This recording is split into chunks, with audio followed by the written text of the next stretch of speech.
Hoy vamos a ilustrar con un caso muy reciente cómo el apalancamiento financiero te puede destruir aún siendo un magnífico inversor. Hablaremos del caso de Leopold Aschenbrenner. Veámoslo. Una de las personas que mejor conoce las tripas de la industria de la inteligencia artificial es Leopold Aschenbrenner, un joven alemán de apenas 25 años que hasta 2024 estuvo trabajando en la división de alineamiento de OpenAI y que tras abandonar la compañía fundó el hedge fund Situational Awareness, cuyo nombre procede de un ensayo muy famoso escrito por el propio Aschenbrenner y que en su momento ya os recomendé en este canal. Una de las tesis clave de este informe es que se va a producir una explosión de inteligencia de la capacidad de cómputo de la inteligencia artificial, y ello traerá diversos efectos, incluso geopolíticos, pero entre esos efectos nos interesa ahora destacar dos. Por un lado, que va a haber un aumento muy fuerte de la inversión en inteligencia artificial, tan fuerte que el aparato productivo actual no será capaz de satisfacerla sin subir los precios. La demanda de chips o la demanda de memoria RAM va a aumentar muy por encima de lo que las empresas del sector van a ser capaces de suministrar. Y eso, como digo, elevará los precios y la rentabilidad de las empresas dedicadas a suministrar estos inputs. Y por otro lado, que la inteligencia artificial cada vez irá reemplazando a más empresas que se dedicaban a suministrar servicios que ahora la inteligencia artificial puede abastecer de mejor y más barata manera, por ejemplo las compañías de software. Pues bien, estas tesis ya contenidas hace años, no ahora, hace años en su ensayo Situational Awareness, fueron también las tesis en las que se basó la estrategia de inversión de su hedge fund. Por un lado, tomar posiciones largas en las compañías que producen esos inputs escasos que van a subir de precio, pero que son necesarios para el despliegue de la inteligencia artificial, y por otro lado, tomar posiciones cortas en esas otras compañías, como el software, que van a verse desplazadas por la explosión de inteligencia de la IA. ¿Y cómo creéis que le funcionó esa estrategia? Pues espectacularmente bien, hasta que el apalancamiento lo arrolló. Pero antes de contaros la historia completa, dejadme que os recuerde que para recibir la notificación del vídeo análisis que subo cada día en este canal, tenéis que suscribiros al canal y además darle clic a la campana todas, porque si os quedáis en la opción por defecto de personalizadas, el algoritmo de YouTube solo os avisará de aquellos vídeos que considero oportuno avisaros. El fondo de Aschenbrenner tomó posiciones largas en compañías de memoria y almacenamiento, como SanDisk, como Micron, como SH Hynix, en neoclouds y centros de datos como Nebius, o en compañías de energética o en fabricantes de chips como TSMC. Y a su vez adoptó posiciones cortas en compañías como Adobe. Básicamente, Aschenbrenner intentaba invertir en aquellas compañías que él pensaba que iban a suponer cuellos de botella para el desarrollo de la IA y que nadie más estaba considerando. Por ejemplo, el fondo de Aschenbrenner no tomó posiciones largas en la compañía que quizás sea la más obvia que se va a beneficiar del desarrollo de la IA. Nvidia, al contrario, al parecer tenía posiciones cortas en Nvidia. Por eso digo que su estrategia era invertimos en los cuellos de botella de la IA que casi nadie se ha dado cuenta de que son cuellos de botella de la IA. Y el resultado de su estrategia fue espectacular. En menos de 2 años logró una rentabilidad del 1500%. Es decir, que el capital de sus inversores se multiplicó por 16. Hasta el punto de que su fondo, que empezó siendo bastante modesto, llegó a manejar 45.000 millones de dólares. Un chaval de 25 años y 8 empleados manejando 45.000 millones de dólares gracias a la rentabilidad extraordinaria que habían obtenido en menos de 2 años invirtiendo en la industria de la inteligencia artificial. Ahora bien, aquí empiezan también algunos de los problemas o debilidades. Como os podéis imaginar, el conjunto de la industria de la inteligencia artificial no ha multiplicado por 16 su valor durante los últimos 2 años. Puede haber algunas compañías que sí lo hayan hecho, pero no el conjunto de aquellas en las que invertía Aschenbrenner. Entonces, ¿cómo pudo el fondo lograr esta rentabilidad tan extraordinaria? Pues porque utilizaba de manera bastante agresiva el apalancamiento. Es decir, no solo invertía el capital de sus partícipes, sino que pedía prestado dinero para reforzar sus apuestas alcistas en todos estos valores. Se estima que el apalancamiento del fondo de Aschenbrenner llegó a ser de por 4. Es decir, que por cada $4 que invertía ese fondo, 3 eran prestados y uno era propio.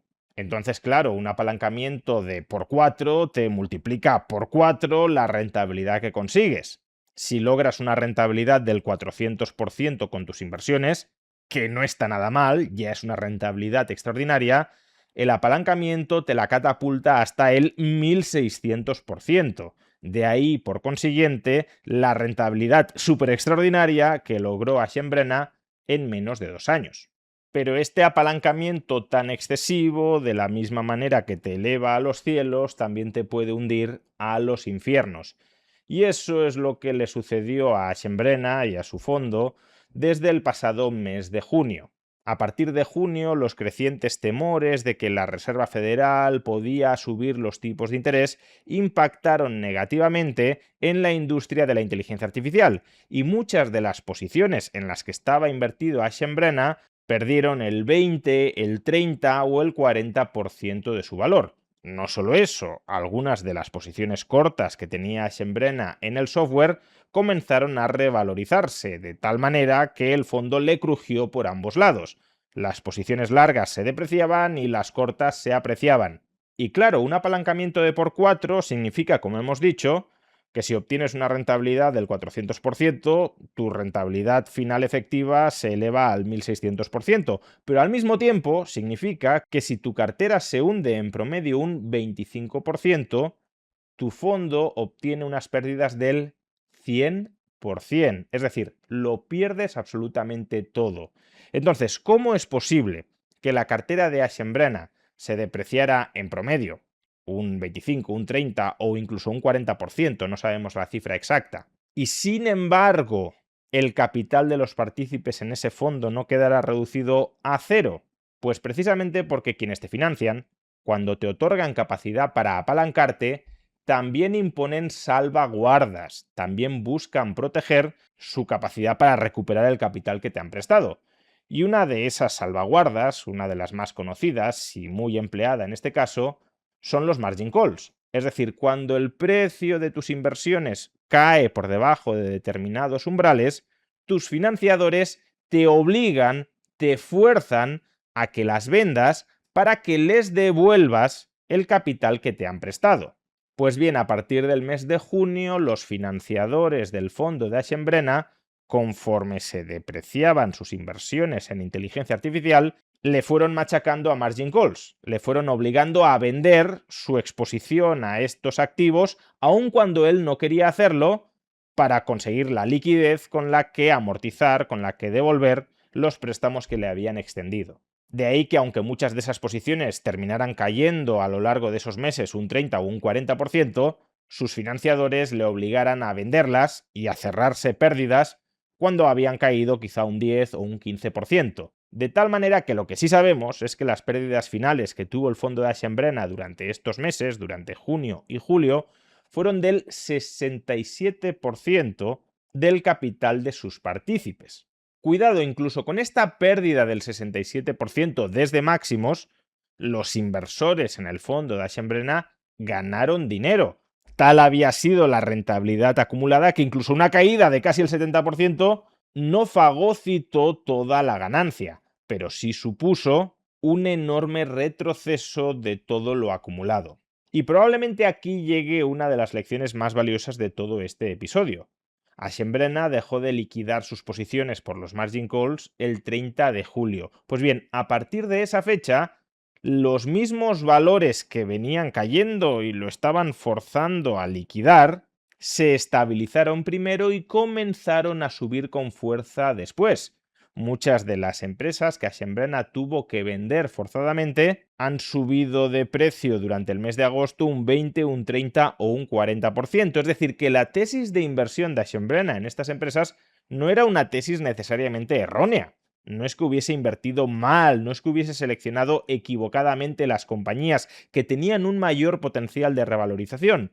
No, lo que mató a su fondo fue el exceso de apalancamiento. Es más, Una de las razones por las que estas empresas dejaron de caer de precio, se estabilizaron primero y volvieron a subir después, es simple y llanamente que Aschenbrena dejó de venderlas, dejó de liquidarlas. Con los margin calls, Aschenbrena estaba obligado a vender a precio de mercado estas empresas, y eso forzaba que su precio cayera todavía más, y al caer todavía más, se le incrementaban los margin calls que le obligaban a vender aún más de estas posiciones.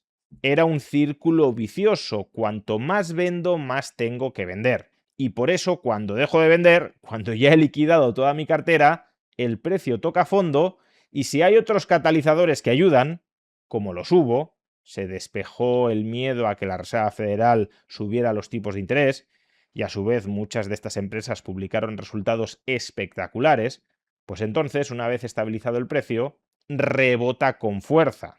Vamos, que si Aschenbrena hubiese tenido músculo suficiente como para resistir los margin calls que sufrió desde junio y durante el mes de julio, ahora mismo mantendría su cartera y esa extraordinaria rentabilidad del 1500%, pero no tenía fortaleza financiera suficiente. Como suele decirse en inglés, liquidity kills you quick, es decir, la liquidez, o más bien la falta de liquidez, te mata rápido. Puedes tener una magnífica tesis de inversión que, si la has financiado mal, si has estructurado su financiación de manera errónea, el mercado te puede terminar barriendo porque no eres dueño de esa inversión.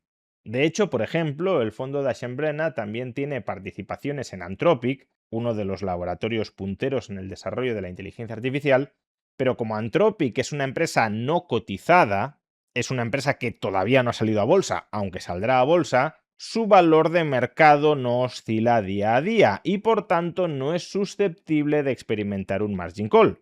El fondo de Aschenbrena no tuvo que liquidar Anthropic, sí tuvo que liquidar muchas otras posiciones en empresas cotizadas. Y esta es una lección que, como digo, debemos tener muy presente para navegar en las procelosas aguas de la burbuja de la inteligencia artificial. Aun cuando uno crea que no estamos ante una burbuja, sino ante un genuino potencial de inversión y de revalorización futuro, porque considere que la industria de la inteligencia artificial va a cambiar radicalmente la economía y por tanto hay muchas ganancias futuras potenciales que extraer, aun cuando uno crea eso, ha de ser consciente de que en todo ese tránsito probablemente nos encontremos con periodos de mucha volatilidad, periodos en los que los inversores perderán la fe, la confianza en la inteligencia artificial y por tanto los precios de las acciones de estas compañías se deprecien mucho, y otros periodos de exuberancia, no sé si irracional, pero sí exagerada. Y el inversor que quiera navegar por esas aguas tendrá que ser capaz de resistir los periodos de depresión, de desconfianza, de miedo, de pánico del mercado. Y si está muy apalancado en esta industria, probablemente no sea capaz de hacerlo. No fue capaz de hacerlo Aschenbrena, que es uno de los que mejor conoce las tripas de la misma. Difícilmente, por tanto, seremos capaces de hacerlo cualquiera otro de nosotros. De los errores se aprende, o se debería aprender. De los errores propios se aprende, pero a un coste muy alto, porque pagamos el precio de ese error. Y en cambio, de los errores ajenos podemos aprender de una manera casi gratuita. No desaprovechemos, por tanto, esa enseñanza.